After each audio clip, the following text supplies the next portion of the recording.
Hi, Batya the baby coach here, helping you help your baby sleep. Today's topic is the truth about baby sleep and crying. Now, baby sleep and crying is probably one of the most heavily debated topics out there when it comes to children and sleeping. And really, there's two main spectrums in terms of how people feel about this. One side says that you can never ever leave a child to cry.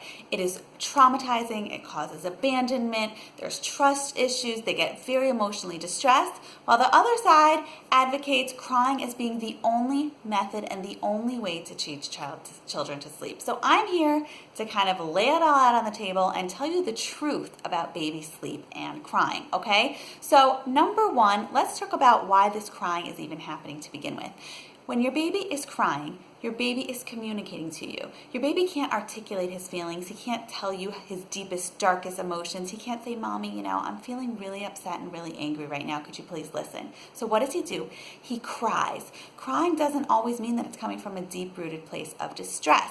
If my 5-year-old doesn't like his dinner and he's crying on the floor because he doesn't like it, that doesn't mean he's going through trauma. That just is how he's telling me in the moment that he's very angry. So first, understand that crying doesn't always mean intense negativity. It doesn't always mean that your child is going through such deep emotional trauma, because that's really how he's communicating with you. Okay, so that's number one. That's what the crying means. Now, there's two main forms of crying. Crying can be because your child is in distress and screaming and by themselves and no one's responding to them, or crying can mean that your child's just angry. So the distress, the trauma, the abandonment, that's the first way. I wouldn't go for that. The second way, though, maybe is your child having a full-fledged temper tantrum because they're angry that you're not giving into them. Okay, so those are the two different ways that crying can kind of play itself out with baby sleep. Now, second part is you can use this gentle method of teaching your baby to sleep without having to get to this intense crying trauma.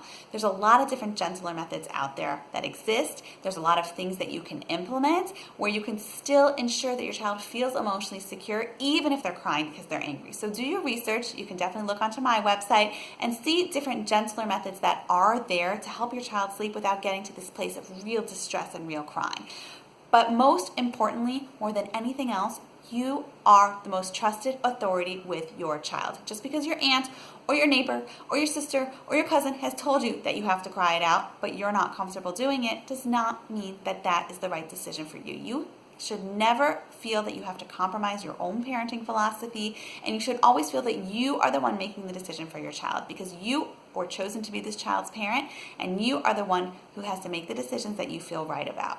Okay, so that's the most important thing. So first, decide how you feel about crying. Then make a game plan that's going to mirror that. If you're okay with leaving your child to scream, fine, go for it. But if you're not, make sure that you can enlist everything possible to make a solid game plan that doesn't prevent you from doing something that you're not comfortable with, okay? I hope this helped you learn a little bit about kind of debunking the myths of sleep and crying and how it kind of intertwines.